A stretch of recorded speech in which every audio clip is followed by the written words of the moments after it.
बुधवार के गीतामृत कार्यक्रम में स्वागत है। सभी से अनुरोध है अपने सेल फोन्स को आप इस समय साइलेंट पर कर दीजिए।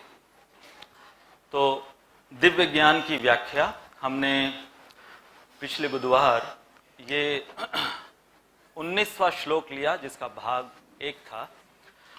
अब ये जो श्लोकों की श्रृंखला है इस अध्याय में, दिव्य ज्ञान ये जो शीर्षक है इस अध्याय का, आपको लग रहा होगा कि बहुत से ये जो श्लोक हैं ये दोहराए गए हैं या इसका अर्थ दोहराया गया है। आपको रेपिटेटिव लग रहा होगा कि भगवान वही बात बार बार क्यों बोल रहे हैं, लग रहा है आपको? ये इसलिए है क्योंकि ये लगना जायज है। ये इसलिए है क्योंकि भगवान श्री कृष्ण और अर्जुन के बीच ये वार्तालाप चल रहा है, ये कॉन्वर्सेशन चल रहा है। और जब भी दो व्यक्तियों के बीच में वार्तालाप चलता है, कॉन्वर्सेशन चलता है, तो उसमें बहुत सारी बातें रिपीट करनी पड़ती है। तो हम यदि किसी के साथ वार्तालाप कर रहे हैं और बहुत समय तक वो वार्तालाप चल रहा है, तो कुछ मुद्दों को जिसे हमें एम्फसाइज करना है, जोर देना है, तो हम उसे फिर से रिपीट करते हैं ना। जैसे कि मैंने कहा था 10 मिनट पहले, जैसे कि मैंने कहा था शुरुआत में, है ना, हम लोग बोलते हैं ऐसे। अब देखो, ये प्रूव होता है कि भगवत गीता ये कोई लीगल डॉक्यूमेंट नहीं है। आप देखो, जब लीगल डॉक्यूमेंट होता है उसके अंदर कोई भी चीज एक बार पहले पेज पे मेंशन हो जाती है कि पार्टी का नाम ये होगा, दूसरे पार्टी का नाम ये होगा, उसके पश्चात या उसको ब्रैकेट में डाल देंगे ए, पार्टी का नाम हो गया ए, पार्टी बी का नाम, दूसरी पार्टी का नाम हो गया बी, ब्रैकेट में डाल दिया। उसके पश्चात फिर जितने भी अन्य पन्ने होंगे उस डॉक्यूमेंट के, उस पर्टिकुलर कॉन्ट्रैक्ट के संदर्भ में, तो वो केवल ए बी बस ऐसे उसको रिपीट नहीं किए करेंगे वो। तो इससे ये प्रूव होता है कि भगवत गीता ये कोई लीगल डॉक्यूमेंट नहीं है। तो क्यों हम इसे प्रूव करना चाहते हैं? क्यों ये लीगल डॉक्यूमेंट नहीं है? क्यों ये एक कन्वर्सेशन है? तो कोई कहेगा कि भाई यदि ये लीगल डॉक्यूमेंट नहीं है, यदि केवल ये कन्वर्सेशन है, तो फिर इसे सीरियसली भी क्यों लिया जाए? क्योंकि लीगल डॉक्यूमेंट को सीरियसली लिया जाता है, उसको गंभीरता से लिया जाता है। क्योंकि यहां भगवान अर्जुन को केवल कोई लीगल कोड्स नहीं बता रहे, केवल कानून नहीं सिखा रहे। तो भगवत गीता हालांकि कानून के दायरे में इस्तेमाल की जाती है ना, कोर्ट में भगवत गीता को लाया जाता है, और वो भी ढकी हुई गीता। जो कहोगे सच कहोगे, सच के अलावा कुछ नहीं कहोगे। परंतु भगवत गीता जो है वो केवल एक कानूनी पुस्तक नहीं है, क्योंकि कानून की जो पुस्तकें होती है उसमें भाव नहीं है, उसमें भावनाएं नहीं होती। इसलिए ये जो वार्तालाप है ये साधारण वार्तालाप नहीं है, ये साक्षात भगवान और भगवान के अनन्य भक्त की भावनाओं का आदान प्रदान है। और क्योंकि ये वार्तालाप भगवान और भगवान के शुद्ध भक्त के बीच है, इसलिए ये हमारे लिए कानूनन जरूरी हो जाता है समझना। अब दोनों का बैलेंस हो गया। ये हमारे लिए कानूनन जरूरी हो जाता है समझना, क्योंकि जब भी भगवान अपने मुख से जो कुछ कहते हैं, धर्मम तो साक्षात भगवत प्रणीतम, वो धर्म कहलाता है, वो हम मनुष्यों के लिए हमारा कानून हो गया। परंतु कैसा कानून है ये? जिसके अंदर हम भी अर्जुन की तरह हमारी भावनाओं को उद्धृत कर कर भगवान के चरण कमलों पर प्रस्तुत कर सकते हैं। तो आइए ये हम गलत फहमी में न रहें कि ये बार बार यही मुद्दा कर्म के विषय में और फिर अकर्म विकर्म के विषय में ये बार बार ये मुद्दा दोहराया क्यों जा रहा है। यस्य सर्वे समारंभा काम संकल्प वर्जिता ज्ञानाग्निदग्ध कर्माणम तमाहो पंडितम बुधा। यस्य सर्वे समारंभा काम संकल्प वर्जिता ज्ञानाग्निदग्ध कर्माणम तमाहो पंडितम बुधा। यस्य सर्वे समारंभा काम संकल्प वर्जिता ज्ञानाग्निदग्ध कर्माणम तमाहो पंडितम बुधा। अनुवाद एसी भक्ति वेदांत स्वामी श्रील प्रभुपाद के द्वारा। जिस व्यक्ति का प्रत्येक प्रयास इंद्र तृप्ति की कामना से रहित होता है उसे पूर्ण ज्ञानी समझा जाता है।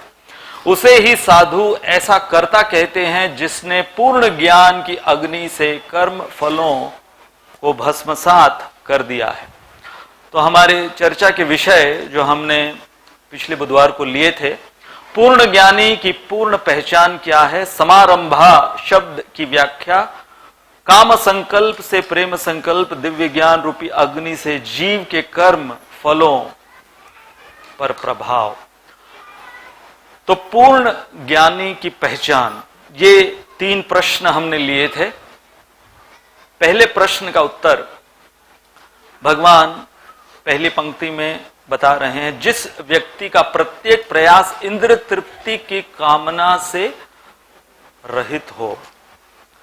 बहुत मुश्किल है प्रयास, वो भी करना है परंतु, और कामना भी रखनी है, परंतु इंद्र तृप्ति की कामना नहीं रखनी उसमें। तो ये जो कंडीशन भगवान ने इसके अंदर रखा है, ये हम पढ़ लिए होंगे 5 सेकंड में ये लाइन, परंतु इसे अपने जीवन में उतारना, इसकी सच्चाई को, वो बहुत मुश्किल हो जाता है। तो पूर्ण ज्ञान में या जो पूर्ण ज्ञानी है, तो इसके लक्षण क्या है। ऐसे पूर्ण ज्ञानी को बड़े बड़े जो पंडित हैं, यहां पर भगवान कह रहे हैं बुधा, कि जो बुद्धिमान पंडित, ऐसे ज्ञानी जो हैं, वो ऐसे कृष्ण भावना भावित कर्म योगी को बहुत ऊंचा मानते हैं। और परिणाम क्या है, क्यों इसे इतना ऊंचा मानते हैं, क्यों उसे पूर्ण ज्ञानी बताया गया है, क्योंकि वो व्यक्ति इस संसार में कर्म करते हुए ज्ञान की शक्ति से, केवल कर्म नहीं बल्कि ज्ञान युक्त कर्म करते हुए वो उनके जो फल हैं उनको भस्मसात करता रहता। तो हमने ये शब्द की व्याख्या समझने की कोशिश की। समारंभा, सम्यक रूप से आरंभ। हम बहुत से कार्य आरंभ करते हैं इस संसार में, परंतु पूरे नहीं हो पाते, या उसे टेक्निकल दृष्टिकोण से क्या आरंभ हम कहेंगे, जब तक कि वो कार्य संपूर्ण नहीं होता सब दृष्टिकोण से। आज उसकी हम चर्चा करेंगे कि कौन कौन से दृष्टिकोण से उसे पूरा होना चाहिए, तब जाकर वो सम्यक रूप से आरंभ किया हुआ कार्य माना जाएगा, या समारंभा। तो पिछले हफ्ते भी हमने ये मुद्दे लिए थे कि जो कार्य सुनियोजित तरीके से किया जाए, योजनाबद्ध, तत्परता पूर्वक, लगातार और साहसी तरीके से, तो ये मुद्दे जिस कार्य में हम पूर्ण कर पाते हैं या इन इंग्रेडिएंट से जो कार्य किए जाते हैं उसे हम कह सकते हैं समारंभ। तो अब ये क्यों भगवान ऐसे शब्द इस्तेमाल कर रहे हैं? क्योंकि बहुत बार लोगों को ये लगता है कि ये जो आध्यात्म है, जब कोई आध्यात्मिक होने जाता है तो वो साथ साथ महत्वाकांक्षी नहीं हो सकता। क्या लगता है उन्हें कि आध्यात्मिक के साथ महत्वाकांक्षी, एम्बिशियस, ये तालमेल नहीं बैठता, उनको लगता है।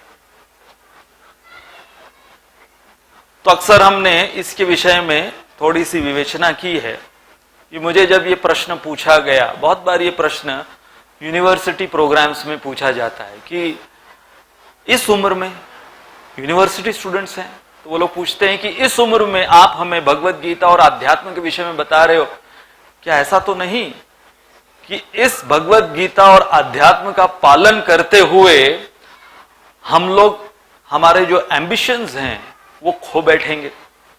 वो क्यों पूछते हैं? आप ही को देखिए, मेरी तरफ उंगली करके आप ही को देखिए, युवावस्था में अच्छा खासा एम्बिशियस आपका करियर चल रहा था, देखो क्या हो गया।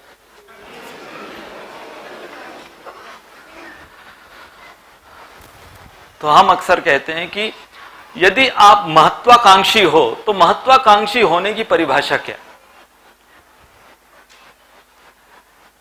जैसे कि एक जानवर है, वो ज्यादा से ज्यादा कितना एम्बिशियस हो सकता है?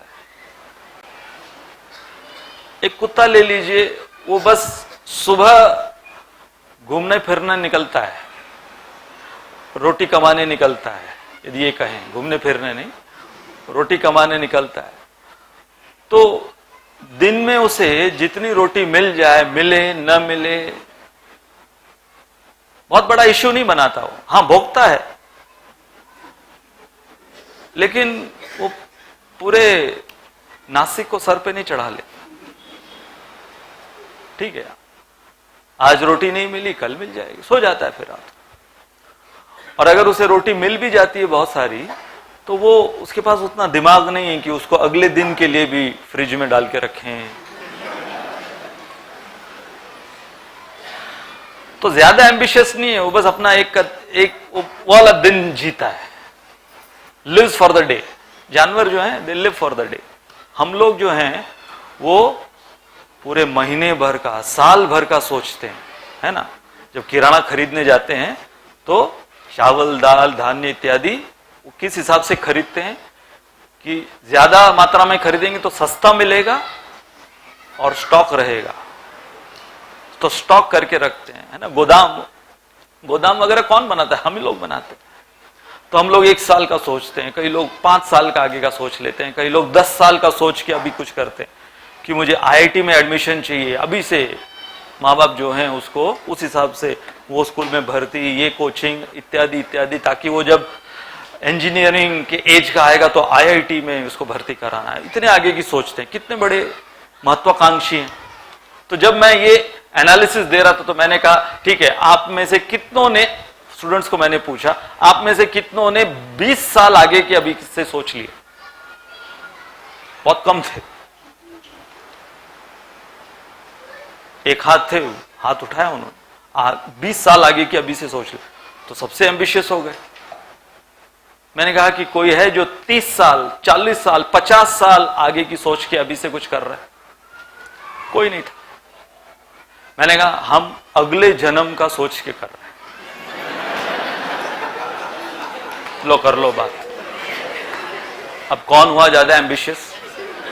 अगर आप इसका गणित निकालो कि अगर आपके अनुसार जो 20 साल आगे की अभी से सोच के कुछ कर रहा है तो वो एम्बिशियस हुआ, तो हम तो अगले जन्म की सोच रहे हैं, जन्मों जन्मों की सोच रहे हैं। अच्छा, ये एक मुद्दा हो गया। दूसरा मुद्दा हो गया कि कोई अगर नासिक में पला बड़ा है, नासिक में वो अपना एजुकेशन ले रहा है, परवरिश उसकी यहां हो रही है, तो अगर वो एम्बिशियस है, बहुत एम्बिशियस है, तो शुरुआत कैसे करता है? बंबई जाएंगे, है ना। सबसे क्लोजेस्ट एम्बिशियस सिटी कौन सा है? बॉम्बे। बॉम्बे जाएंगे, बॉम्बे जाके सेटल होंगे, बॉम्बे। तो डेस्टिनेशन बॉम्बे होता है। आप बॉम्बे में जाके पूछो उनका डेस्टिनेशन क्या है, वहां के जो एम्बिशियस है वो लोग कहां जाना चाहते हैं? विदेश जाना चाहते हैं। ऐसा नहीं कि नासिक में भी बहुत हैं डायरेक्टली विदेश जाना चाहते हैं, जाके अमेरिका में, ऑस्ट्रेलिया में, यहाँ वहां सेटल हो जाए। मतलब होंगे काटे गली के, फ्रॉम काटे गली टू बेवर्ली हिल्स हो सकता है। तो उसको बहुत एम्बिशियस कि जो ऐसे जगह पर, और वहां से वो कहां के ख्वाब देख रहा है? अमेरिका के ख्वाब देख रहा है। जो अमेरिका में हैं वो लोग हो सकता है चंद्रमा के ख्वाब देखते हो कि हम चंद्रमा में जाके सेटल हो जाएंगे। तो हम यहां पर यदि उस दृष्टिकोण का वो गणित लगाएं कि कोई अगर अमेरिका जाकर सेटल होना चाहता है तो बहुत एम्बिशियस है, तो हम तो न तो बंबई, न तो अमेरिका, न तो चंद्रमा, न ब्रह्मलोक, न वैकुंठ, सीधा गोलोक वृंदावन का एम्बिशन रखें। अब क्या बात करोगे? उससे ऊंचा तो कोई है ही नहीं। तो इसलिए जब ये शब्द समारंभा, ये शब्द का इस्तेमाल हम कर रहे हैं, तो आज हम आपको एक अलग पहलू से भगवद गीता के ही आधार पर इस शब्द को समझाने की कोशिश करेंगे। मनुष्य होने के नाते हम जो भी कार्य करते हैं या जो भी कार्य हमें करना चाहिए, ये 3H, ये 3H को लेकर हम करते हैं। We use our head, we use our heart, supposed to use our heart, also supposed to use our head and hands. तो 3H सिंपल समारंभा समझने के लिए ये 3H समझना है, हेड, हार्ट एंड हैंड्स। तो कैसे इसे समझें? कोई भी कार्य जब हम करने जाते हैं तो जो दिमाग है, हेड, दिमाग क्या प्रश्न पूछना चाहिए? What do I need to do? मुझे करना क्या है? दिमाग ये प्रश्न पूछता है, मुझे करना क्या है। तो जो भी कार्य हम करने जाएं, यदि ये प्रश्न स्वाभाविक रूप से हमारे जहन में उठ रहा है, कौन सा प्रश्न? मुझे क्या करना चाहिए जिंदगी में? तो यह प्रश्न किसने पूछा है? दिमाग ने पूछा। जो हमारा हृदय है, दिल जिसे कहते हैं, वो क्या प्रश्न पूछता है? Why do I need to do what I need to do? Why do I need to do? क्यों मुझे ये करना चाहिए? तो यहां पर देखो शिफ्ट कैसे हुआ कि दिमाग से दिल। और ऑब्वियसली जो हाथ या फिर हमारे जो फिजिकल सेंसेस हैं, कर्मेंद्रिय जो हैं, उनके लिए सिंपल क्वेश्चन है। आपको लगा सिंपल क्वेश्चन है ये, हाउ डू आई डू?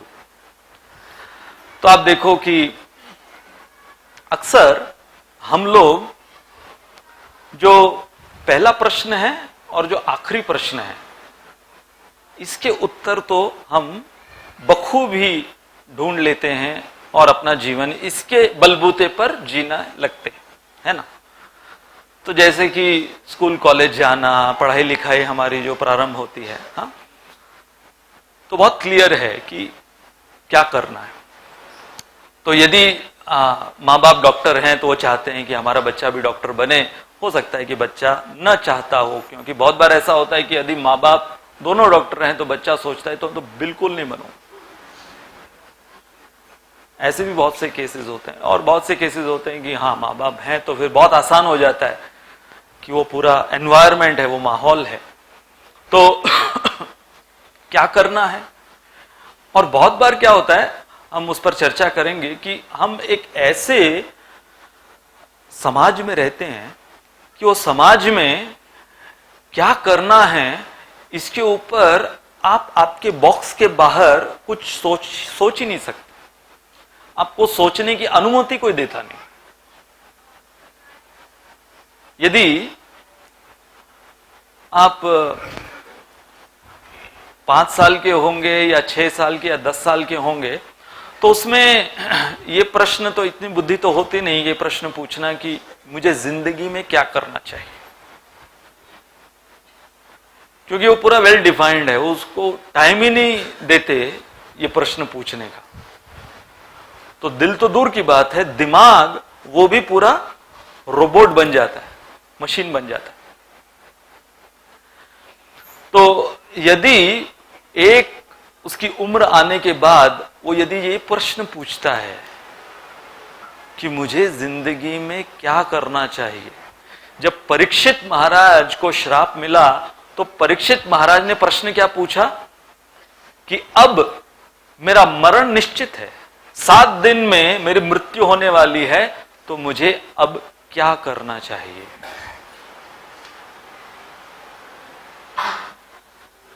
तो ये जो 2 प्रश्न हैं कि हाँ पढ़ाई लिखाई वो करनी है तुम्हें, उसके पश्चात फिर जो पढ़ाई लिखाई तुमने की है उसके बलबूते पर तुमको नौकरी या व्यवसाय जो भी कुछ है कैसे करना है वो भी हम सीख लेते हैं। परंतु ये जो बीच वाला प्रश्न है कि क्या जो हमने किया और कैसे वो किया,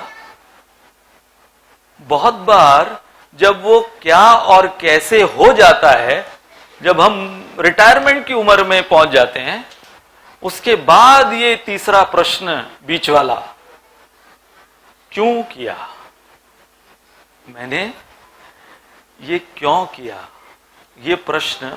जैसे कि एक टीचर को एक व्यक्ति ने ये प्रश्न पूछा कि आप क्या कर रहे हो। दिख तो रहा था टीचर पढ़ा रही थी, परंतु फिर भी ये प्रश्न पूछा गया उस टीचर से कि तुम क्या कर रहे हो। तो टीचर ने कहा अरे ये बदमाश शरारती बच्चे हैं, इनकी अकल ठिकाने ला रहे हैं। क्या कहा उस टीचर ने, इन शरारती बदमाश बच्चों की अकल ठिकाने ला रहे हैं। दूसरे टीचर से जो दूसरे क्लास में पढ़ा रही थी उसको भी यही प्रश्न पूछा, उसने कहा भाई रोजगार कमा रही हूं,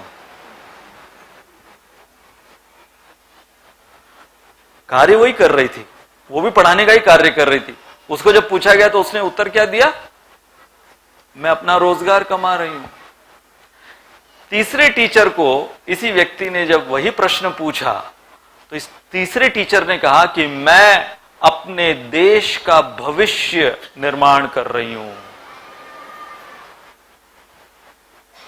कार्य तीनों के एक ही थे, परंतु दृष्टिकोण, ये जो दृष्टिकोण है ये सबसे महत्वपूर्ण है। तो इसलिए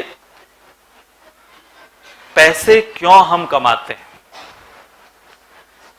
पैसे कमाना है कि नहीं, ये प्रश्न तो साइड में रख दो आप। पैसे कमाना है कि नहीं ये प्रश्न तो साइड में रख दो। कैसे कमाना है, हाँ इसके बारे में चर्चा करो, आओ बैठे। यदि आता है बताओ, नहीं आता है मैं थोड़ा बताता हूं। हम दोनों को नहीं आता है, सीखते हैं पैसे कैसे कमाना। परंतु कभी आपने ये डिस्कशन किसी के साथ किया है, परिवार वालों के साथ बैठ के, आओ आज हम बहुत गंभीर डिस्कशन करेंगे, पैसे क्यों कमाने। कितना वियर्ड साउंड करता है ना क्वेश्चन भी जब उसके संदर्भ में होता है, लेकिन जब गीता के संदर्भ में कौन से क्वेश्चंस आते हैं, गीता के संदर्भ में क्वेश्चंस आते हैं क्यों आए भाई, जो बुलाया जाता है आइए गीता पढ़िए, अपने जीवन में गीता के सिद्धांत को उतारिए, क्यों। तो इसलिए ये जो महत्वपूर्ण ये जो 3 चीजें हैं कि हेड, हार्ट एंड हैंड्स, तो हेड का अर्थ है क्या? Method, hands mechanism, but heart जो है वो क्या है? वो मोटिवेशन है, प्रेरणा। कि जब तक हमारे मनुष्य जीवन में किसी चीज को करने की प्रेरणा नहीं है तो वो कार्य जो है वो ज्यादा समय तक टिक नहीं पाएगा। और जो प्रेरणा है, जो मोटिवेशन, इंस्पिरेशन है, वो निर्धारित करेगा कि हम वो कार्य कितना बखूबी करेंगे। जैसे कि कोई सैनिक है, यदि सैनिक है तो आइडियली वो सैनिक की प्रेरणा क्या होनी चाहिए? देशभक्ति। यदि देशभक्ति ये मोटिवेशन नहीं है तो जो बलिदान और त्याग ये सब संभव नहीं हो पाएगा। जैसे मुझे याद है हमारा एक बहुत सीरियस वॉर सिमुलेशन का ट्रेनिंग कैंप था और उसमें एक पर्टिकुलर ड्रिल थी जो कि ऐसे जानलेवा टाइप ड्रिल थी। तो इस डेयर डेविल जानलेवा ड्रिल के लिए इंस्ट्रक्टर ने पूछा, हम लोग 30 लोग थे, तो हमको पूछा कि आप में से 5 लोगों को ये ड्रिल करनी है। कितने लोगों को? 5 लोगों को ये ड्रिल करनी है।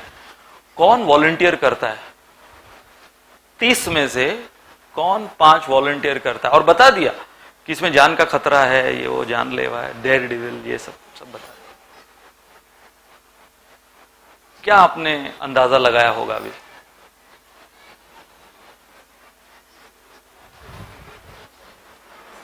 ये जैसे प्रश्न पूछा गया, मतलब ये प्रश्न समाप्त हुआ और हमारे इंस्ट्रक्टर कमांडर जो थे वो जवाब सुनने के लिए जब तैयार हुए, उसके 30 सेकेंड में 30 के 30 हमने हाथ ऊपर किया, स्पॉन्टेनियसली 30 के 30। जनरली क्या होता है कि एक दूसरे को देख देते, 5 हो गए कि नहीं? 5 हो गए, चलो भाई।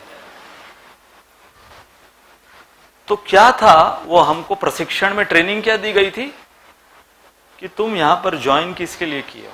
हाँ, तनख्वाह वगैरह वो सब भी है, बहुत इंसेंटिव्स मिलते हैं जो आर्म्ड फोर्सेस के पर्सनल होते हैं, परंतु वो मोटिवेशन, अगर उस मोटिवेशन के भी रहते हैं, उस मोटिवेशन की रोज शराब मिलेगी और पैसे इतने मिलेंगे, परमानेंट जॉब है, हाँ, ट्रांसफरेबल है, घूमने फिरने भी मिलता है, बहुत कुछ और रुबाब होता है, रोब झाड़ सकते हो दूसरों के ऊपर, वो सब जो अगर वो मोटिवेशन है तो वो ज्यादा टिक नहीं पाता। क्योंकि एक समय आएगा जब उसको ऐसे मिशन पर भेजा जाएगा जब ये कोई भी चीजें मिलने नहीं वाली उसको। इसलिए एक जवान के लिए, एक सैनिक के लिए मोटिवेशन क्या है? देशभक्ति का मोटिवेशन। जैसे कि एक विद्यार्थी के लिए शिक्षक ने क्लासरूम से पूछा कि बच्चों, क्लास में लड़ाई दूसरों के साथ क्यों नहीं करनी चाहिए? एक बच्चे ने कहा, सर पता नहीं एग्जाम में रोल नंबर के अनुसार किसके पीछे बैठना पड़ेगा।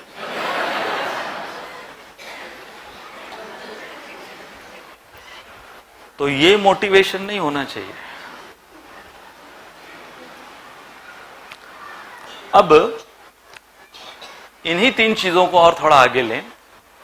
हेड जो है reasons, heart talks about intuition, hands action. तो अब देखो कि बहुत से हमारे कार्य हम जब दिल से करते हैं तो उसके पीछे आप रीजन नहीं लगा सकते, आप दिमाग नहीं लगा सकते। और जैसे हम कहते हैं ना कि जहां पर दिल लगाना चाहिए, जहां पर दिमाग लगाना चाहिए, उसका स्पेसिफिकेशन होना चाहिए। ऑफिस में दिमाग लगाना चाहिए, घर पर दिल लगाना चाहिए। गड़बड़ कब होता है? तो उल्टा हो जाता है। ऑफिस में दिल लगाया, घर पर दिमाग लगाया।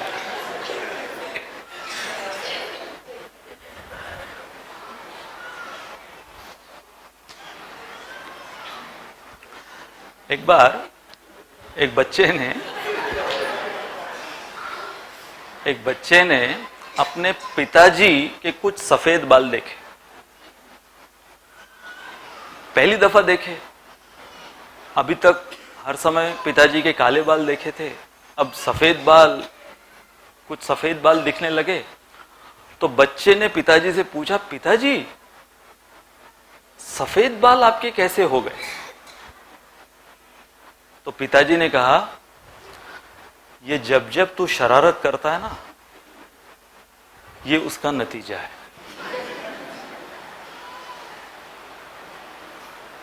तो बगल में दादाजी बैठे थे, जिनके सारे बाल सफेद। तो बच्चे ने दादाजी की ओर देखा, पिताजी भी दादाजी की, अपने पिताजी की ओर देखे, तो समझ गए कि अब ये अगला प्रश्न ये क्या पूछने वाला है। तो मम्मी के पास गया, मम्मी अपने बाल बना रही थी। तो मम्मी को जाके पूछता है, मम्मी गांधी जी के एक भी बाल क्यों नहीं है? तो मम्मी कहती है, बेटा गांधी जी ने कभी झूठ नहीं बोला, बाल संवारे, कभी उन्होंने झूठ नहीं बोला, इसलिए उनके एक भी बाल नहीं। तो बेटा अपनी मम्मी के बाल देख रहा है, बड़े बड़े लंबे लंबे। मम्मी ये क्या है फिर? तो बहुत बार तर्क जो है, अभी कई बार छोटे बच्चों का जो लॉजिक होता है, बड़े उसके सामने फेल हो जाते हैं। ये मैंने अपनी आंखों से देखा है। यहीं पे हमारे एक सीनियर ब्रह्मचारी एक 5 साल के लड़के को पकड़े, ऐसे ही घूम रहा था लॉन में, मस्ती कर रहा था। बोला, इधर क्या है, तेरी उम्र कितनी है? बोला, प्रभु जी 5 साल है। माला कितनी करता है? प्रभु जी 2 माला करता हूं। अच्छा, उम्र 5 साल और माला खाली 2 करता है, ये क्या मैचिंग नहीं है? बोला, प्रभु जी आपकी उम्र कितनी है?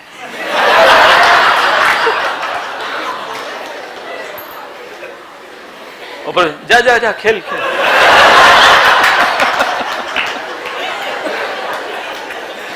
क्योंकि प्रभु जी की उम्र 35 साल थी, तो अभी वो क्या बोले। इसलिए बहुत बार जो रीजन है वो काम नहीं आता, आप कितना भी लॉजिक यूज करो, इसमें बैलेंस होना चाहिए। फिर हेड जो है वो हर चीज को एनालाइज करेगा, हार्ट जो है वो सिंथेसाइज मतलब वो जोड़ने की कोशिश करेगा कि कैसे हर चीज को जोड़ के रखा जाए। हैंड जो है वो प्रैक्टिस में लगे रहते हैं। इसलिए हम कहते हैं ना कि जब बेटा घर पर आता है तो पिताजी पूछते हैं कितना कमाया, बीवी पूछती है क्या लाए, मां पूछती है कुछ खाया कि नहीं। तो यहां पर एनालिसिस, सिंथेसिस और प्रैक्टिस। और आगे इसको हम इसका विश्लेषण करें, जो हमारा दिमाग है वो हर समय तरक्की चाहता है, रीचिंग अप, और क्या हासिल कर लूं, और क्या हासिल कर लूं। और आजकल आप देखो कि दिमाग के बलबूते पर इंसान कितनी तरक्की कर गया है। ये जो आजकल बोर्ड एग्जाम्स पूरे हुए हैं, अभी भी चल रहे हैं शायद कई लोगों के, या हो गए पूरे, तो बोर्ड एग्जाम्स में अभी हमारे जमाने में स्टैंडर्ड था कि आपको अगर 75% मिल गया, डिस्टिंक्शन, बोलने में भी अच्छा लगता है ना, डिस्टिंक्शन मिला है। अभी अगर आप किसी को कहो 75%, तो ऐसे देखता है, तो फिर रेडी ले लेंगे तेरे लिए। तो रेडी समझते हैं वो ठेला। आप विश्वास नहीं करेंगे, ये सच्ची घटना बंबई में हुई। कि दो विद्यार्थी जो कि टॉपर, और इतना कंपटीशन वहीं से शुरू, स्कूल टाइम से इतना कंपटीशन शुरू, दोनों टॉपर। और ऐसा होता था कि एक दो मार्क से ही कभी ये टॉप करता, कभी वो टॉप करता। और मैथ्स में हर समय उनमें ये चलता, ऊपर नीचे चलता रहता था, एक दो मार्क का डिफरेंस मैथमेटिक्स में हर समय होता। तो बोर्ड एग्जाम, 10th के बोर्ड एग्जाम, ये सच्ची घटना है। तो एक विद्यार्थी जो कि टॉप चाहता था और वो जानता था कि मुझे और कोई हरा नहीं पाएगा, ये जो मेरा कलीग स्टूडेंट है, मेरा क्लासमेट है, वो करेगा। तो उसने अरेंज किया, उसको किडनैप करवा लिया। बोर्ड मैथमेटिक्स पेपर के पहले एक दिन किडनैप करा लिया, गायब, अगवा करा लिया उसको। अब एब्सेंट मतलब आप फेल हो गए। तो उसके बाद उसको छोड़ दिया, जिससे भी किडनैपर से करवाया था, बाद में उसको छोड़ दिया। और जब वो आया, अब बोर्ड के पास जाए, बोर्ड वाले बोले कि भाई हम आपको अभी वापस थोड़ी कोई री एग्जाम के लिए तुरंत दे सकेगा, आपको अभी नेक्स्ट ईयर जो भी नेक्स्ट बोर्ड एग्जाम होगा सप्लीमेंट्री, उसके अंदर आपको बैठना। गया उसका पूरा। पुलिस वालों के पास गए, पुलिस वाले बोले कि अभी वापस आ गया, अब हम क्या कार्रवाई करें, हम थोड़ी बोर्ड को कन्विंस कर सकते हैं कि आप फिर से री एग्जाम लो। वो तो गया। तो यहां पर क्या हाल है कि जब आप केवल रीचिंग, आप प्रीचिंग, आपकी मुझे बस ये मुकाम पर पहुंचना, ये मुकाम पर पहुंचना, और कई बार वो मुकाम पर पहुंचने के बाद मन में जो डिससैटिस्फैक्शन रह जाता है। इसलिए रीचिंग इन, जब हम हृदय से कुछ करते हैं तो हमारे संतुष्टि की जो संपत्ति है वो प्राप्त करते हैं। और हैंड्स मतलब when we reach out, when we help others, that gives us the real satisfaction. So finally Gita के अनुसार ये तीन क्या हैं? Head refers to ज्ञान योगा, heart refers to भक्ति योगा, hands refers to कर्म योगा। आप सोच रहे होंगे कि ये क्या चल रहा है, ये तीन एच भगवत गीता के आधार पर है। हम फिर से आपको भगवत गीता पर ला रहे हैं कि गीता के अनुसार भगवान क्या बता रहे हैं? अर्जुन, तुम्हारा दिमाग भी लगाओ, तुम्हारे हस्त भी तुम इस्तेमाल करने होंगे, परंतु सबसे महत्वपूर्ण है तुम्हारा हृदय। माम अनुस्मर युद्धे च, भगवान कहे कि तुम्हारा हृदय जो है वो मेरे लिए प्रेमपूर्ण होना चाहिए। और भगवान श्री कृष्ण से आप्लान्वित जब किसी का हृदय होता है, तो उस हृदय से जब कोई अपने कार्य करता है तो वो हो गए ये तीनों का मिश्रण। परंतु तब जाकर इसे कहेंगे समारंभा। अभी आप समझ में आया आपको कि ये समारंभा शब्द का अर्थ क्या है? When you do any action, not just with your head, not just with your hands, not just with your heart, but with your head, heart and hands. आगे भगवान ने ये जो महत्वपूर्ण बात कही कि परिणाम क्या होता है ऐसे कृष्ण भावना भावित कर्म का। ज्ञानाग्नि दग्ध कर्माणम, भुने हुए कर्म के बीज। इसकी हमने पिछली दफा तक चर्चा की थी, उदाहरण लिया था कि जैसे बीज है, उस बीज को कोई यदि जला देता है, भून देता है, तो उसके अंदर शक्ति नहीं, क्या अंकुरित होने की शक्ति नहीं उस बीज के अंदर। तो वैसे ही व्यक्ति वो दिखाई देगा इस भौतिक संसार में कार्य करते हुए, परंतु उसने ज्ञान की शक्ति से अपने कर्मों के बीज को भून दिया है, तो उसके फल अंकुरित नहीं होंगे। अब भगवत गीता के 18वें अध्याय में भगवान कहते हैं कि 5 फैक्टर्स हैं किसी भी कर्म को करने के लिए। तो यदि यहां पर भगवान बोल रहे हैं कि ज्ञान की शक्ति से कर्म के बीज को भून देना है, तो यह समझना होगा कि ये कर्म का बीज ये किससे बना हुआ है। Every action is based on 5 factors. तो ये 5 फैक्टर्स क्या है? प्लेस, परफॉर्मर, इंस्ट्रूमेंट्स, एंडेवर और दैव। तो भगवान कहते हैं सबसे पहले अधिष्ठानम, एक जगह कि कर्म करने के लिए कोई स्थान चाहिए, तो स्थान होना चाहिए जहां पर वो कर्म होता है, कर्ता। अधिष्ठानम कर्ता, उसके बाद कर्ण, कर्ण अर्थात इंस्ट्रूमेंट्स, फिर चेष्टा और दैव, ये 5 चीजें। बहुत मुश्किल नहीं है समझना। जैसे कि मान लो कि कोई कुम्हार है, वो मटके बना रहा है, घड़े बना रहा है, तो उसे एक जगह चाहिए, स्थान चाहिए उस कार्य को करने के लिए। अब इसमें यह जानना जरूरी है कि इसमें प्रायोरिटी किसको देना है। देखो, ज्ञानाग्नि दग्ध कर्माणम का अर्थ क्या है कि इसमें हमको प्रायोरिटी किसको देना है। जैसे कि हमने कुम्हार का एग्जाम्पल लिया कि वो जब घड़े बनाता है तो उसको एक जगह चाहिए बनाने के लिए। अब वो खुद क्या है, परफॉर्मर है, करता। जगह हो गई, वो करता है। अब उसको इंस्ट्रूमेंट चाहिए। इंस्ट्रूमेंट क्या है, जैसे वो चक्का होता है, वो बड़ा पहिया होता है, उसके ऊपर वो घुमाते हुए उस घड़े को बनाता है। फिर उसे वो आना भी चाहिए बनाना, चेष्टा, एंडेवर। परंतु सबसे महत्वपूर्ण क्या है यहां पर, दैव।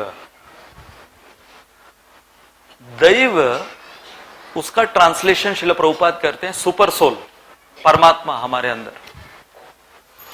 अब आप देखो, आपके पास स्थान है, आपके पास कला है बनाने की, आपके पास इंस्ट्रूमेंट्स हैं, सब कुछ है, परंतु यदि सुपर सोल का सैंक्शन नहीं है, इसलिए दैव के विषय में या सुपर सोल परमात्मा के विषय में भगवत गीता में भगवान कहते हैं उपदृष्टा अनुमंता भोक्ता भर्ता च, कि कौन है ये कि जो सब कुछ सैंक्शन करते हैं, जो हमें स्मृति देते हैं, कला, स्थान, सब कुछ उनसे ही आ रहा है। फाइनली वो अधिष्ठाता है, वो बेसिस है। और होता क्या है कि जब हम अज्ञान में कर्म करते हैं तो दैव को निकाल देते हैं और हम सोचते हैं कि क्योंकि मुझे आता है करने के लिए। जैसे कि जो सबसे पहला सुपरमैन बना था हॉलीवुड मूवीज में, उसका नाम था क्रिस्टोफर रीव। सबसे फेमस हुआ था वो, और इतने पैसे उसने कमा लिए थे, एक मूवी सुपरमैन वो जो बना था, इतने उसने पैसे कमा लिए थे कि अमेरिका में सबसे आलीशान जगह में वो रहता था। और उसका शौक था कि वो घुड़सवारी करता था। और वहां पर यदि आपके पास ऐसे रैंचेस हैं जहां पर आपके खुद के घोड़े हैं और आप अपना बस अब रिटायर्ड जीवन केवल घुड़सवारी और ऐसे शुद्ध जगह पर, पूरी सुंदर जगह है, वहां पे आप रह रहे हो, तो ये ऐसा जीवन जी रहा था। अपना सुपरमैन की मूवी उसने एक कर ली, इतने पैसे उसने कमा लिए और घोड़ा चला रहा था। एक दिन हुआ क्या कि वो घोड़ा जो फेंस से कूदने वाला था वो कूद नहीं पाया, वो घोड़ा इस सुपरमैन को लेकर गिरा। सुपरमैन अपने गर्दन के बल गिरा, गर्दन से नीचे पूरा पैरालाइज जीवन भर के लिए। और जो इसके फैन थे वो सारे फैन, वो जो सुपरमैन को, सुपरमैन है मतलब मूवी के अंदर यदि कोई कुछ नहीं कर पाता है तो सुपरमैन आता है करने के लिए, है ना। ये मूवीज में ऐसे ही दिखाते हैं ना, स्पाइडरमैन, सुपरमैन में क्या होता है, कोई कहां पर अटका हुआ है, पटरी टूट गई है, ट्रेन आ रही है, इतने सारे पैसेंजर्स वो ट्रेन में बैठे हुए हैं, अभी वो ब्रेक फेल भी हो गया है, ट्रेन अगर वो पटरी पर जाएगी तो पूरे ब्रिज से नीचे गिरेगी, सब लोग खत्म हो जाएंगे। आ जाता है सुपरमैन उड़ते हुए, वो अपना हाथ लगाता है पटरी के वहां, उसके हाथ से जाती है ट्रेन, या ट्रेन को उठा के ऐसे रख देता है। वाह सुपरमैन, वही सुपरमैन जिसको इतनी शक्ति, सब कुछ सब लोग सोच रहे थे मिली हुई है, एक घोड़े से गिरता है, गर्दन उसकी अकड़ती है, नीचे से पैरालाइज। तो भगवान बता रहे हैं कि ये जो सुपर सोल है हमारे सबके हृदय में, सबके हृदय में एक इंडिविजुअल परमात्मा हमारे लिए जितनी हमारी यात्रा चलेगी आत्मा की इस भौतिक संसार में, वो परमात्मा हमारे साथ रहेंगे। इमेजिन कि वो हमारा पूरा कच्चा चिट्ठा जानते हैं, कौन से योनि में ये कितना समय बिताया, क्या क्या इसने किया, इसने बंदर की योनि में इसने कितने बार कौन से पेड़ पे कितना कूदा फांदा, कितने केले खाए, कितने के पर्स उड़ाए, ये वो सब कुछ परमात्मा जानते हैं। क्या रिकॉर्ड है, क्या हार्ड डिस्क होगा। और वो परमात्मा, जैसे मुझे याद है कुछ मेरे ख्याल से 1.5-2 साल पहले मैं जब इंग्लैंड में एक जगह पर, उस दिन मेरा कार्यक्रम नहीं था, तो मैं वहां पर एक बहुत सुंदर हिल पर चैंटिंग करने गया, जप करने गया। तो दूर से मैंने कुछ 10-15 वहां की जो जर्सी गाय है, वो जर्सी गाय को देखा। हमारी जो भारतीय गाय है भी बड़ी होती, लेकिन जर्सी गाय और भी बड़ी होती, बहुत बड़ी, जैसे उनका जो बड़े बड़े 5-5 टन की होती हूं। तो ऐसी बड़ी जर्सी गाय और बैल, ये लोग सब मुझे देखे, और मैं सैफरॉन में था। और क्योंकि वो हिल थोड़ा उबड़ खाबड़, तो गमबूट मुझे दिए थे वो प्रभु जी जिनके घर पे मैं रुका था, उन्होंने गमबूट दिए, पर वो गमबूट पहन के जाओ तो आपको कोई कीड़े वगैरह, सांप वगैरह कुछ हो काटेंगे नहीं। गमबूट पहन के, अभी गमबूट में आप कितना चल सकते हो। तो दूर से मैंने गाय को देखा, ये गाय मुझे देख रही है, मुझे भी अच्छा लगा। मैं भी भगवान श्री कृष्ण की गाय, मैं भी चैंटिंग कर रहा हूं, उनको ऐसे थोड़ा हाथ दिखाया, वो भाग के आने लगी। अब बहुत दूर से 1-2 किलोमीटर दूर भाग के इतना तेजी से भाग के आ रहे, फिर मैं समझ गया कि ये इनकी कोई प्रेम की दृष्टि नहीं लग रही है। और उसमें बैल भी थे बड़े बड़े, 3-4 बैल और वो गाय। और वो जब एकदम निकट आ गए तब मुझे समझ में आया कि अब यहां पर इसके आगे फेंस है, वहां से मैं कूद नहीं सकता, तो मुझे मेरी जान बचाने के लिए कुछ करना होगा। तो मैं भागने लगा, तो ये मेरे पीछे पीछे कुछ 15 ऐसे ये गाय और बैल मेरे पीछे पीछे। तो मैं भाग रहा हूं और ये पीछे पीछे, और उबड़ खाबड़। मैंने कहा गमबूट पहने हुए आप कितना भाग पाओगे, पूरा ऊपर नीचे वो हिल। तो फाइनली उस समय परमात्मा, जो हमको एयरफोर्स में ट्रेनिंग दी गई थी कि जब कोई ऐसा भारी भरकम प्राणी आपके पीछे लग जाए किसी जंगल में, तो आप गोल गोल घूमने लगो, क्योंकि उनको इतना दिमाग नहीं होता, वो तुम्हारे पीछे पीछे वो भी गोल गोल घूमेंगे। तो वो गोल गोल घूमना, मैं 10 चक्कर ऐसे लगाए, तब जाकर मैं उस सर्कल को ब्रेक करके वो फेंस से कूद पाया। और जैसे मैं फेंस से कूदा, वो बस 1 फुट की दूरी पे ही थे, और वो फेंस के ऊपर से वो तो कूद नहीं पाए क्योंकि इतना बड़ा शरीर उनका। लेकिन उस समय ये पूरे ये घटना हुई, कुछ इसको आधा घंटा लगा, आधे घंटे तक मैं भाग रहा था वहां पर। तो वो समय जब वो एकदम मेरे निकट आ गए और वो कूदने वाले थे मेरे ऊपर, उस समय ये याद आना, मतलब बीडबैग मेरे हाथ में थी। मैं तो अब बोला कि भगवान, न धनम न जनम न सुंदरीम, आ गया समय लगता है।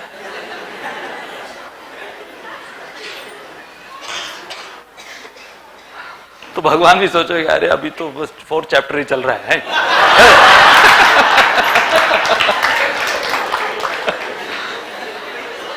तो वो जो हमको एयरफोर्स में ट्रेनिंग दी गई थी, अभी कहां मैंने वो कितने साल पहले हमको ये बात सिखाई थी, अब आप कैसे उसको याद करते हो, और कहां कौन से फाइल में नीचे दबी हुई उस समय वो विचार या वो युक्ति किसने मुझे याद दिलाया? परमात्मा।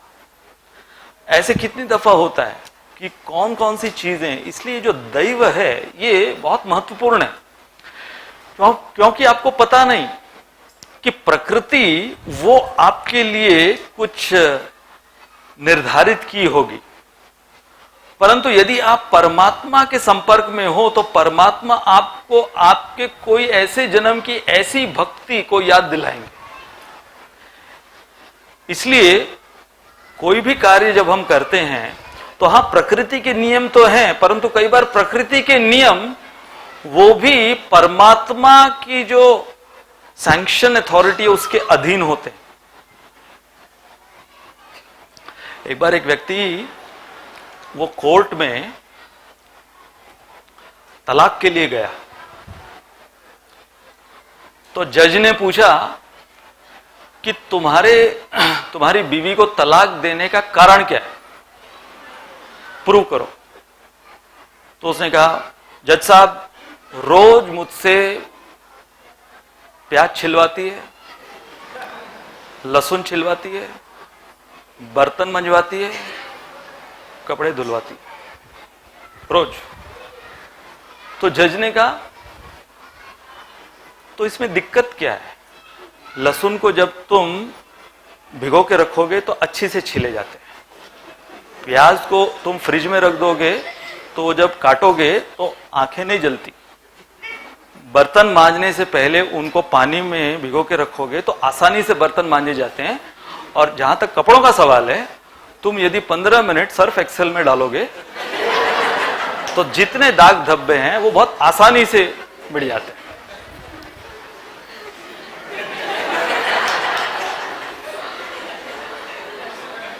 तो बोला, साहब समझ गया मैं।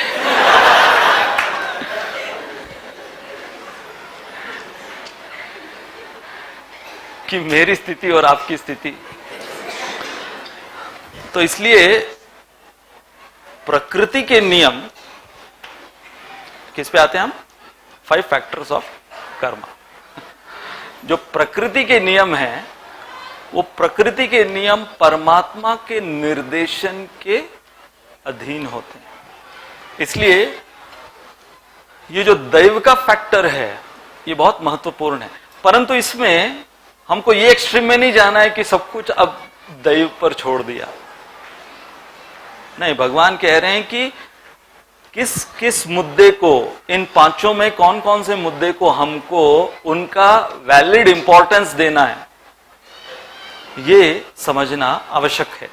इसलिए हमने हमारे संडे के क्लास में ये 7 Ds लिए थे कि दैव के अनुसार हम किसी परिवार में जन्म लेते हैं। We deserve a certain country, a certain family, a certain society. हम जहां पैदा होते हैं वहां से हमारी जो इच्छाएं हैं उसके अनुसार बनती है। जैसे हमने उदाहरण दिया था कि कोई महाराष्ट्र में पैदा हुआ तो महाराष्ट्रियन डिजायर्स अलग होते हैं साउथ इंडियन डिजायर से, नॉर्थ इंडियन डिजायर से, तो उस हिसाब से डिजायर्स होंगे और उन डिजायर से आप आपकी लाइफ को डिफाइन करते हो कि हाँ मेरी ये जिंदगी है। अगर कोई गांव में कोई किसान के परिवार में पैदा हुआ है तो वो अपना लाइफ उस हिसाब से डिफाइन कर लेता है, कोई शहर में है तो उस हिसाब से डिफाइन कर लेता है और उस डेफिनेशन के अनुसार फिर डिफॉल्ट सेटिंग्स होती। फिर हमारा एक ऐसा रूटीन बनता है कि बिना सोचे समझे कई बार वो समाज में, वो परिवार में, वो खानदान में जो भी कोई पैदा होते हैं वो लोग उस डिफॉल्ट सेटिंग के साथ अपना जीवन जीते रहते। जैसे कि कोई भेड़, एक भेड़ एक दिशा में जाती है तो सारे जो हैं उसके पीछे पीछे बिना कुछ पीछे, वो इसको बोलते हैं डिफॉल्ट सेटिंग। तो इसलिए हमने कहा था कि डिफॉल्ट सेटिंग के आधार पर डिसीजंस लिए जाते हैं और फिर डेस्टिनी उसका बन जाता है, डिसीजंस उसने जो भी लिया है। लेकिन सबसे महत्वपूर्ण इसमें जो टर्निंग पॉइंट है वो है डेलिब्रेशन। जब तक वो डेलिब्रेशन, वो अपनी स्वेच्छा, डेलिब्रेशन, इसलिए भगवान गीता में 18वें अध्याय में कहे हैं विमृश्यैतद अशेषेण यथेच्छसि तथा कुरु। तो भगवान ने 18वें अध्याय में जब भगवान को कहा, अर्जुन को कहा यथेच्छसि तथा कुरु, उससे पहले क्या कहा? विमृश्य एतद अशेषेण। विमृश्या या विमर्शा, उसका एग्जैक्ट ट्रांसलेशन प्रभुपाद करते हैं डेलिब्रेट बिफोर यू एक्ट। ये हम मनुष्यों के लिए विशेष एक उपलब्धि है कि हम मनुष्य जो हैं वो विमर्शा कर सकते हैं किसी भी कार्य को करने से पहले, डेलिब्रेट। और वो जब उसका हम सही उपयोग करते हैं तो हम हमारे डिसीजंस को चेंज कर सकते हैं। डिसीजंस चेंज हुए तो हमारी डेस्टिनी चेंज होगी। डेस्टिनी अगर चेंज हो गई तो what we deserve will change, our desires will change, everything else will change. और इसलिए धर्म जो है ये इसके आधार पर हमें करना चाहिए, मतलब धर्म के आधार पर ये सारी चीजें होनी चाहिए। तो आपको हम 2 वीडियोस दिखाएंगे आज। तो यहां पर है कि जब कोई डिफॉल्ट माइंडसेट में अपना जीवन कैसे जीता है, और इसके पश्चात जब आप किसी एक फैमिली में अपने डिफॉल्ट माइंडसेट के साथ हो तो डेलिब्रेशन से आप अपने डिसीजंस को चेंज कर सकते हो और वो आपके फ्यूचर को निर्धारित करेगा।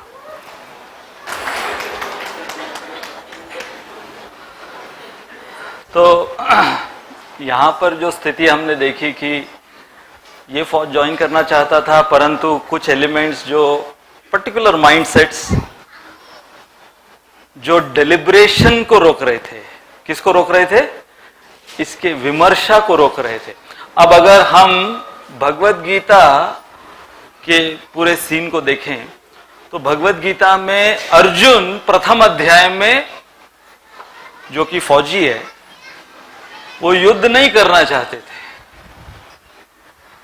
इसकी उल्टी स्थिति है, अर्जुन युद्ध नहीं करना चाहते थे और अर्जुन ने जो सामने डाउट्स रखे, जैसे ये लोग डाउट्स रख रहे थे, तो अर्जुन ने डाउट्स रखे कि क्यों ये युद्ध में लड़ूंगा तो क्या होगा, और आगे जो भी उसका फ्यूचर होगा, वर्ण संकर इत्यादि समाज में, और ये सब फाइनली किसके लिए। तो अलग अलग तर्क वितर्क लगाकर अर्जुन उस समय भगवान के सामने जो डाउट्स और अपने डिजायर प्रस्तुत कर रहे थे, परंतु डिसीजन नहीं लिया था अर्जुन ने अपना डाउट्स प्रस्तुत किया और उसके ऊपर अपना डिजायर प्रस्तुत किया, परंतु डिसीजन लिया नहीं। डिसीजन लेने से पहले अर्जुन ने भगवान श्री कृष्ण को पूछा कि आप बताइए कि मुझे क्या करना चाहिए। तो ये जो स्थिति है अर्जुन की, वो हम सब की ऐसी स्थिति होती है जहां पर हमारे अंदर संशय की वजह से फिर अलग अलग प्रकार के जो इच्छाएं हैं वो, परंतु यदि हम अर्जुन की तरह सौभाग्यशाली हों कि भगवान श्री कृष्ण हमारे डिसीजन से पहले हमें डेलिब्रेशन सिखाएं, तो पूरी भगवत गीता 17 अध्याय अर्जुन को भगवान ने डेलिब्रेट कैसे करना है वो सिखाया। और फिर वो डाउटिंग अर्जुन आगे चलकर जब उन्होंने विमर्शा की, डेलिब्रेट किया, और उनका डिसीजन क्या था? करिष्ये वचनम तव। और वो डिसीजन से फिर उनकी डेस्टिनी में परिवर्तन आया। तो यहां पर जो भगवान बोल रहे हैं कि काम संकल्प से प्रेम संकल्प, कि जब इस भौतिक संसार में हम केवल एक पशुवत जीवन जीते हैं, जो कि केवल काम वासना इंद्रिय भोग के संसर्ग से और उसी में रचे पचे हमारी यात्रा चलती रहती है, तो मनुष्य जीवन में जब ये ज्ञान हमें प्राप्त होता है, ये विमर्शा कि हमें जो शक्ति, बुद्धि की शक्ति प्राप्त होती है, तब समझ में आता है कि केवल हमारे इंद्रियों से हमें कोई कर्म नहीं करना, केवल हमारे दिमाग से नहीं करना, बल्कि दिमाग, दिल और हमारे इंद्रियां, ये तीनों मिलाकर जब हम उस ज्ञान में स्थित होकर हमारे कर्म करेंगे, तो भगवान बोल रहे हैं ज्ञानाग्नि दग्ध कर्माणि तमाहु पंडितम बुधा। तब जाकर जो पंडित हैं वो ऐसे व्यक्ति को बहुत बड़ा महान पंडित मानते हैं। ये कौन बोल रहे हैं? ये पूर्ण पुरुषोत्तम भगवान स्वयं बोल रहे हैं अर्जुन को। इसलिए ये जो श्लोकों की श्रृंखला चल रही है, इसमें यदि केवल हम इतना सीख लें कि भगवान श्री कृष्ण वो हमारे परम नियंता हैं और वो हमारे परम हितैषी हैं, अगर ये 2 चीज हम समझ लें कि हम कर्ता नहीं, हम नियंता नहीं, वो हैं, तो हम जो कुछ करेंगे वो उनके नियंत्रण के अधीन होगा और जो कुछ हम नहीं कर पाएंगे ये समझ लीजिए कि वो परम हितैषी हैं, तो वो जो बचा रह जाएगा वो उसे पूरा करेंगे। इसलिए अंत में हम यही कहना चाहेंगे कि यदि हम कोई भी स्थिति में हो, चाहे हम तरक्की कर रहे हो चाहे हम तरक्की न कर रहे हो, भगवान से ये प्रार्थना करें। जैसे किसी ने बहुत सुंदर प्रार्थना करी भगवान से, कहा कि हे ईश्वर, मुझे इतना नीचे मत गिराना कि मेरी पुकार आपको सुनाई न दे। मुझे इतना नीचे मत गिराना कि मेरी पुकार आपको सुनाई न दे, और मुझे इतना ऊपर मत उठाना कि आपकी पुकार मुझे सुनाई न दे। तो यदि हम इस बैलेंस्ड तरीके से हमारे जीवन, मनुष्य जीवन का कर्तव्य निभाएंगे, तो भगवान बोल रहे हैं कि इसे कहते हैं जीवन मुक्त स उच्यते। जीते जी जो मुक्ति को प्राप्त करता है वो है सबसे सफल मनुष्य। बहुत बहुत धन्यवाद। हरे कृष्ण।